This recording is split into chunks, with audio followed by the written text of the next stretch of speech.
ಮಂಗಳೂರಿನಲ್ಲಿ ಉದ್ಯಮಿಗೆ honey trap ಮಾಡಿ ಅಶ್ಲೀಲ ವಿಡಿಯೋ ಸೆರೆ ಹಿಡಿದು ಬರೋಬ್ಬರಿ 2,77,00,000 ಹಣ ದೋಚಿದ ಆರೋಪಿಗಳು ಪೊಲೀಸರಿಗೆ ಸಿಕ್ಕಿಬಿದ್ದಿದ್ದಾರೆ. ಮಂಗಳೂರು ಯುವ ಕಾಂಗ್ರೆಸ್ ಮುಖಂಡ ನಿಜಾಮ್ ಮತ್ತು ಆತನ ಗೆಳೆಯ ಜಿತೇಶ್ ಸೇರಿ ಕೃತ್ಯ ಎಸಗಿದ್ದಾರೆ. ಹನಿ ಟ್ರ್ಯಾಪ್ ಖೆಡ್ಡ ತೋಡಿ ಉದ್ಯಮಿ ಅಶ್ಲೀಲ ವಿಡಿಯೋ ಮಾಡಿ ಹಣಕ್ಕಾಗಿ ಬ್ಲಾಕ್ ಮೇಲ್ ಮಾಡಲಾಗಿದೆ. 2024ರಲ್ಲೇ ಉದ್ಯಮಿ ಹನಿ ಟ್ರ್ಯಾಪ್ಗೆ ಆರೋಪಿ ನಿಜಾಮ್ ಮತ್ತು ಜಿತೇಶ್ ಪ್ಲಾನ್ ಮಾಡಿದ್ರು. ಈ ಪ್ಲಾನ್ ಸಕ್ಸಸ್ ಆದ ಬಳಿಕ ಪತ್ನಿಗೆ ವಿಡಿಯೋ ತೋರಿಸೋದಾಗಿ ಬೆದರಿಸಿ ಮೊದಲು 35 ಲಕ್ಷ ಹಣ ಕಿತ್ತಿದ್ರು. ಮರ್ಯಾದೆಗೆ ಹೆದರಿದ್ದ ಉದ್ಯಮಿ ಚೆಕ್ ಮೂಲಕ ಜಿತೇಶ್ಗೆ ಹಣ ನೀಡಿದ್ರು. ಮತ್ತೆ ಹಣಕ್ಕೆ ಬೇಡಿಕೆ ಇಟ್ಟಾಗ ಈ ಬಗ್ಗೆ ನಿಜಾಮ್ಗೆ ಉದ್ಯಮಿ ಮಾಹಿತಿ ನೀಡಿದ್ರು. ಆದ್ರೆ ಆರೋಪಿ ಜಿತೇಶ್ ಜೊತೆ ಸೇರಿ ನಿಜಾಮ್ ತಾನು ಬ್ಲಾಕ್ ಮೇಲ್ ಮಾಡಿದ್ದಾನೆ. ಜಿತೇಶ್ ಆತ್ಮಹತ್ಯೆ ಮಾಡಿಕೊಂಡಿದ್ದಾನೆ, ಡೆತ್ ನೋಟ್ನಲ್ಲಿ ನಿಮ್ಮ ಹೆಸರು ಉಲ್ಲೇಖಿಸಿದ್ದಾನೆ ಅಂತ ಉದ್ಯಮಿ ಬಳಿ ನಿಜಾಮ್ ಕತೆ ಕಟ್ಟಿದ್ದ. ಆದರೆ ಜಿತೇಶ್ ಬದುಕಿರೋದನ್ನ ನೋಡಿ ಶಾಕ್ ಆದ ಉದ್ಯಮಿ ಬಳಿಕ ಪೊಲೀಸರಿಗೆ ದೂರು ನೀಡಿದ್ದು ಇಡೀ ಹನಿ ಟ್ರ್ಯಾಪ್ ಕುತಂತ್ರ ಬಯಲಾಗಿದೆ. ಇದರ ಬೆನ್ನಲ್ಲೇ ಯೂತ್ ಕಾಂಗ್ರೆಸ್ ಸದಸ್ಯ ಸ್ಥಾನದಿಂದ ನಿಜಾಮ್ನನ್ನ ಉಚ್ಚಾಟಿಸಲಾಗಿದೆ. ಬಿಟ್ಕಾಯಿನ್ ಹಗರಣ ಪ್ರಕರಣದಲ್ಲಿ ತನಿಖೆ ನಡೆಸಿದ ಎಸ್ಐಟಿ ಇದೀಗ ಚಾರ್ಜ್ ಶೀಟ್ ಸಲ್ಲಿಸಿದೆ. ಆರೋಪಿಗಳಾದ ಕಾಂಗ್ರೆಸ್ ಮುಖಂಡ ನಲ್ಪಾಡ್, ಶ್ರೀಕಿ, ರಾಬಿನ್ ಖಂಡೇವಾಲಾ ಸೇರಿ ಇತರರ ವಿರುದ್ಧ ಎಸ್ಐಟಿ ಚಾರ್ಜ್ ಶೀಟ್ ಸಲ್ಲಿಸಿದೆ. ಚಾರ್ಜ್ ಶೀಟ್ನಲ್ಲಿ ನಲ್ಪಾಡ್ಗೆ ಹಣ ಸಂದಾಯವಾದ ಬಗ್ಗೆ ಉಲ್ಲೇಖಿಸಲಾಗಿದೆ.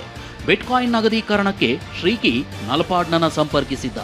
ನಂತರ ಸ್ನೇಹಿತರ ಮೂಲಕ ನಲ್ಪಾಡ್ ಹಣ ನಗದೀಕರಣ ಮಾಡಿದ್ದ ಆರೋಪವಿದೆ. ಮುಂಬೈ ಮೂಲದ ಸ್ನೇಹಿತನಿಂದ ಹವಾಲಾ ರೂಪದಲ್ಲಿ ನಗದೀಕರಣ ಮಾಡಿಸಿ ಕಮಿಷನ್ನಲ್ಲಿ ಮೊಹಮ್ಮದ್ ನಲ್ಪಾಡ್ಗೂ ಪಾಲು ಹೋಗಿದ್ದು ಪತ್ತೆಯಾಗಿದೆ. ಈ ವಿಚಾರ ಎಸ್ಐಟಿ ಚಾರ್ಜ್ ಶೀಟ್ನಲ್ಲಿ ಉಲ್ಲೇಖಿಸಿದೆ ಅಂತ ತಿಳಿದು ಬಂದಿದೆ. ಇನ್ನು ಬಿಟ್ಕಾಯಿನ್ ಕೇಸ್ ತನಿಖೆಯನ್ನ ಇಡಿಯಿಂದಲೂ ನಡೆಸಲಾಗ್ತಿದೆ. ನಲ್ಪಾಡ್, ಶ್ರೀಕಿ ಸೇರಿ ಕೆಲವರ ಮನೆ ಮೇಲೆ ದಾಳಿ ನಡೆಸಿ ಬಂಧಿಸಿದ್ದ ಇಡಿ ಟೀಮ್ ಆರೋಪಿಗಳನ್ನ ಕಸ್ಟಡಿಗೆ ಪಡೆದು ವಿಚಾರಣೆ ನಡೆಸಿದೆ. ಮತ್ತೊಂದೆಡೆ ನಲ್ಪಾಡ್ಗೆ 2 ಬಾರಿ ಇಡಿ ನೋಟಿಸ್ ನೀಡಿದ್ರೂ ವಿಚಾರಣೆಗೆ ಹಾಜರಾಗಿರಲಿಲ್ಲ. ಇದೀಗ 3ನೇ ಬಾರಿ ನೋಟಿಸ್ ನೀಡಿದೆ. ಮತ್ತೆ ವಿಚಾರಣೆಗೆ ಗೈರಾದ್ರೆ ನಲ್ಪಾಡ್ಗೆ ಇಡಿ ಸಂಕಷ್ಟ ಸಾಧ್ಯತೆ ಇದೆ. ಸೈಬರ್ ಕ್ರೈಮ್ ಖದೀಮರು ಸರ್ಕಾರಿ ನೌಕರನನ್ನೇ ಡಿಜಿಟಲ್ ಅರೆಸ್ಟ್ ಮಾಡಿ ಬರೋಬ್ಬರಿ 83.22 ಲಕ್ಷ ರೂಪಾಯಿ ಸುಲಿಗೆ ಮಾಡಿದ್ದಾರೆ. ಬಾಗಲಕೋಟೆಯ ಯುಕೆಪಿ ಪುನರ್ವಸತಿ ಕಚೇರಿಯ ಹಿರಿಯ ಬೆರಳಚ್ಚುಗಾರ ಎಚ್.ವಿ. ಸುರೇಶ್ ರಾವ್ಗೆ ಟ್ರಾಯ್ ಹೆಸರಲ್ಲಿ ಫೋನ್ ಕರೆ ಮಾಡಲಾಗಿದೆ.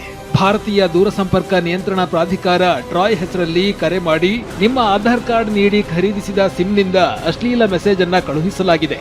ಮುಂಬೈ ಕ್ರೈಮ್ ಬ್ರಾಂಚ್ನಲ್ಲಿ ಎಫ್ಐಆರ್ ದಾಖಲಾಗಿದೆ. ಎಫ್ಐಆರ್ ರದ್ದುಪಡಿಸಬೇಕಾದ್ರೆ ಹಣ ನೀಡಬೇಕು ಅಂತ ವಿಡಿಯೋ ಕರೆ ಮಾಡಿ ಸುರೇಶ್ ರಾವ್ ಹಾಗೂ ಕುಟುಂಬ ಸದಸ್ಯರ ವಿಚಾರಣೆ ನಡೆಸಲಾಗಿದೆ. ಪೊಲೀಸ್ ಠಾಣೆ, ಕೋರ್ಟ್ ಬ್ಯಾಕ್ಗ್ರೌಂಡ್ ನಲ್ಲಿ ಪೊಲೀಸರು, ವಕೀಲರು, ಜಡ್ಜ್ ವೇಷಧಾರಿಗಳಿಂದ ವಿಡಿಯೋ ಕಾಲ್ ಮಾಡಿ ವಂಚಿಸಿ ಒಟ್ಟು 83.22 ಲಕ್ಷ ರೂಪಾಯಿ ಸುಲಿಗೆ ಮಾಡಲಾಗಿದೆ. ಸದ್ಯ ಈ ಬಗ್ಗೆ ಸುರೇಶ್ ರಾವ್ ದೂರು ನೀಡಿದ್ದು ಸೆನ್ ಠಾಣೆಯಲ್ಲಿ ಕೇಸ್ ದಾಖಲಾಗಿದೆ. ಅಬ್ಬಬ್ಬಾ, ಕಂತೆ ನೋಟಿನ ರಾಶಿ, ಕೆಜಿಗಟ್ಟಲೆ ಚಿನ್ನದ ಬಿಸ್ಕೆಟ್ಗಳು, ವಜ್ರಾಭರಣಗಳು, ಈ ಪಾಟಿ ಆಸ್ತಿ ಹಣ ಮಾಡಿರುವ ಕಲಿಯುಗ ಕುಬೇರ ಈತನೇ ನೋಡಿ. ತೆಲಂಗಾಣದ ಭ್ರಷ್ಟಾಚಾರ ನಿಗ್ರಹ ದಳ ಎಸಿಬಿ ತೆಲಂಗಾಣದ ಮಾದಾಪುರದಲ್ಲಿರುವ roads and building chief engineer Mohan Naik ಮನೆ ಸೇರಿ 11 ಕಡೆ ದಾಳಿ ನಡೆಸಿದ್ರು. ಈ ದಾಳಿ ವೇಳೆ ಎಂಜಿನಿಯರ್ ಮೋಹನ್ ಮನೆಯಲ್ಲಿ ಇಷ್ಟೊಂದು ಪ್ರಮಾಣದ ಆಸ್ತಿ ಹಣ ಪತ್ತೆಯಾಗಿದೆ. ಇದೆಲ್ಲವನ್ನ ಕಂಡು ದಂಗಾದ ಅಧಿಕಾರಿಗಳು ಮೋಹನ್ ತನಿಖೆಯನ್ನ ಆರಂಭಿಸಿದ್ದಾರೆ. ಬೆಳಗಾವಿಯಲ್ಲಿ ಸೋಮವಾರ ಸುರಿದ ಭಾರೀ ಮಳೆಗೆ ಸಾಲು ಅವಾಂತರಗಳು ಸೃಷ್ಟಿಯಾಗಿದೆ. ಬೈಲಹೊಂಗಲ ಪಟ್ಟಣದಲ್ಲಿ ಮಳೆ ತೀವ್ರತೆಗೆ 8 ಮನೆಗಳು ಕುಸಿದಿದ್ದು 8 ಕುಟುಂಬಗಳು ಬೀದಿಗೆ ಬಿದ್ದಿವೆ. ಜೀವನ ಪೂರ್ತಿ ದುಡಿದು ಸಂಪಾದಿಸಿದ್ದ ವಸ್ತುಗಳೆಲ್ಲ ನಾಶವಾಗಿದೆ ಅಂತ ಸಂತ್ರಸ್ತರು ಕಣ್ಣೀರಿಟ್ಟಿದ್ದಾರೆ. ಬಾಗಲಕೋಟೆಯ ಜಮಖಂಡಿ ತಾಲೂಕಿನಲ್ಲಿ ಧಾರಾಕಾರ ಮಳೆಗೆ ಜನಜೀವನ ಸಂಪೂರ್ಣ ಅಸ್ತವ್ಯಸ್ತವಾಗಿದೆ. ಮಳೆಯಿಂದ ತುಂಗಳ ಗ್ರಾಮದ ರಸ್ತೆಗಳು ಜಲಾವೃತವಾಗಿದ್ದು ಹಳ್ಳದಂತಾದ ರಸ್ತೆಗಳು ತುಂಬಿ ಮನೆಗಳಿಗೆ ನೀರು ನುಗ್ಗಿದೆ. ಇದರಿಂದ ಜನ ತತ್ತರಿಸಿದ್ದಾರೆ. ಮತ್ತೊಂದೆಡೆ ಮಳೆ ಆರ್ಭಟಕ್ಕೆ ಇಡೀ ಅಮಲಿಹಾಳ್ ಗ್ರಾಮವೇ ಜಲಾವೃತಗೊಂಡಿದೆ. ಯಾದಗಿರಿಯ ಹುಣಸಗಿ ತಾಲೂಕಿನ ಅಮಲಿಹಾಳ್ ಗ್ರಾಮದ ರಸ್ತೆಗಳ ಮೇಲೆ ನೀರು ಉಕ್ಕಿ ಹರಿಯುತ್ತಿದ್ದು ರಸ್ತೆಗಳು, ಕಾರ್, ಬೈಕ್ಗಳೆಲ್ಲ ಜಲಾವೃತಗೊಂಡಿವೆ. ಹೊಲಕ್ಕೆ ಹೋಗಿದ್ದ ಜನ ಮನೆಗೆ ವಾಪಸ್ ಬರಲಾಗದೆ ಪರದಾಡಿದ್ದಾರೆ. ಡಿಕೆ ಶಿವಕುಮಾರ್ ಸರ್ಕಾರದಲ್ಲಿ ಗೃಹ ಮಂತ್ರಿಯಾಗಿರುವ ಪ್ರಿಯಾಂಕ್ ಖರ್ಗೆಗೆ ಕಾರ್ಕಳದ ವ್ಯಕ್ತಿಯೊಬ್ಬ ಬೆದರಿಕೆ ಹಾಕಿದ್ದಾನೆ. ಬೆದರಿಕೆ ಸ್ಕ್ರೀನ್ ಶಾಟ್ ಹಂಚಿಕೊಂಡಿರುವ ಪ್ರಿಯಾಂಕ್ ಖರ್ಗೆ ಇದೇ ಟ್ವೀಟ್ನಲ್ಲಿ ಆರ್ಎಸ್ಎಸ್ನ ನೋಂದಣಿಗೆ ದಾಖಲೆ ರೆಡಿ ಮಾಡಿ ಇಟ್ಟುಕೊಳ್ಳುವಂತೆ ಬರೆದುಕೊಂಡಿದ್ದಾರೆ. ಡಿಯರ್ ಕರ್ನಾಟಕ ಬಿಜೆಪಿಗರೇ, ಯಾಕಿಷ್ಟು ಚಿಂತೆಗೊಳಗಾಗಿದ್ದೀರಿ?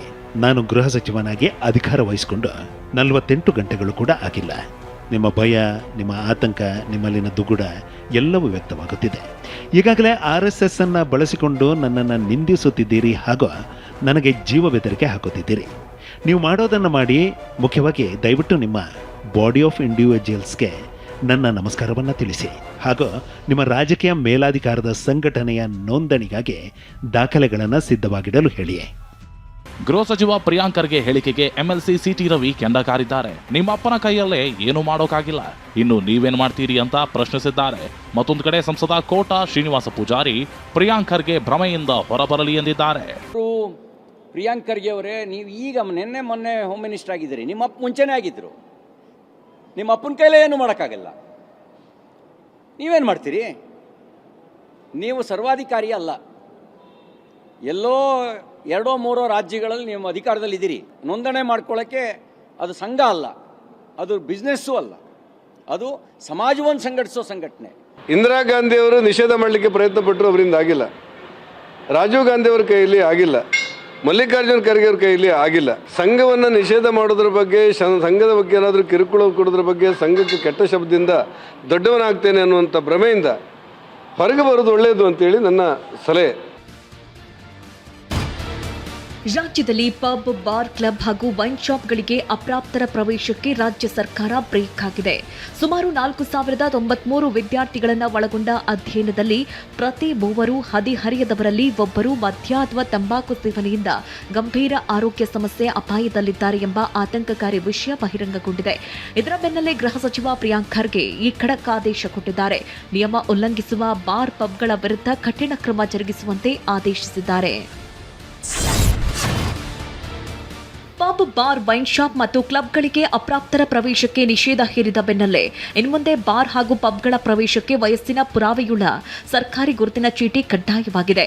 ಒಂದು ವೇಳೆ ನಿಯಮ ಉಲ್ಲಂಘಿಸಿ ಅಪ್ರಾಪ್ತರಿಗೆ ಮದ್ಯ ನೀಡಿದರೆ ಕ್ರಮ ಕೈಗೊಳ್ಳುವುದಾಗಿ ಸರ್ಕಾರ ಆದೇಶ ಕೊಟ್ಟಿದೆ. ಪ್ರತಿ ಬಾರ್, ಪಬ್, ವೈನ್ ಶಾಪ್ಗಳ ಪ್ರವೇಶ ದ್ವಾರದಲ್ಲಿ ಕಡ್ಡಾಯ ಸಿಸಿ ಕ್ಯಾಮೆರಾ ಅಳವಡಿಸಲು ನಿರ್ದೇಶಿಸಲಾಗಿದೆ. ಸೂರಜ್ ರೇವಣ್ಣ ವಿರುದ್ಧದ ಅಸಹಜ ಲೈಂಗಿಕ ದೌರ್ಜನ್ಯ ಪ್ರಕರಣದಲ್ಲಿ ಮಾಫಿ ಸಾಕ್ಷಿಯಾಗಿ ಪರಿಗಣಿಸುವಂತೆ ಕೋರಿ A2 ಆರೋಪಿ ಶಿವಕುಮಾರ್ ಅರ್ಜಿ ಸಲ್ಲಿಸಿದ್ದಾರೆ. 42ನೇ ACJM ನ್ಯಾಯಾಲಯದಲ್ಲಿ ಶಿವಕುಮಾರ್ ಅರ್ಜಿ ವಿಚಾರಣೆ ನಡೆದಿದೆ. ಆದರೆ ಈ ಮಾಫಿ ಸಾಕ್ಷಿ ಅರ್ಜಿಗೆ ಸೂರಜ್ ರೇವಣ್ಣ ಪರ ವಕೀಲರು ಆಕ್ಷೇಪಣೆ ಸಲ್ಲಿಸಿದ್ದಾರೆ. ಸದ್ಯ ಕೋರ್ಟ್ ಜೂನ್ 24ಕ್ಕೆ ವಿಚಾರಣೆಯನ್ನ ಮುಂದೂಡಿದೆ. ಎಐಸಿಸಿ ಕಾರ್ಯದರ್ಶಿ, ರಾಜ್ಯ ಗ್ಯಾರಂಟಿ ಅನುಷ್ಠಾನ ಸಮಿತಿಯ ಉಪಾಧ್ಯಕ್ಷರಾಗಿದ್ದ ಸೂರಜ್ ಹೆಗ್ಡೆಗೆ ಸರ್ಕಾರಿ ಗೌರವಗಳೊಂದಿಗೆ ಭಾವಪೂರ್ಣ ಅಂತಿಮ ವಿದಾಯ ಸಲ್ಲಿಸಲಾಯಿತು.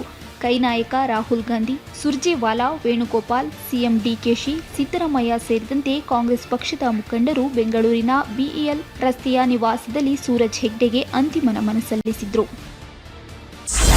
ಬೆಂಗಳೂರಿನಲ್ಲಿ 22 ಕ್ಯಾರೆಟ್ 1 ಗ್ರಾಂ ಚಿನ್ನ ನಿನ್ನೆ 13,905 ರೂಪಾಯಿ ಇತ್ತು. ಇಂದು 14,040 ಆಗಿದೆ. 24 ಕ್ಯಾರೆಟ್ 1 ಗ್ರಾಂ ಚಿನ್ನ ನಿನ್ನೆ 15,169 ರೂಪಾಯಿ ಇತ್ತು. ಇಂದು 15,316 ಆಗಿದೆ.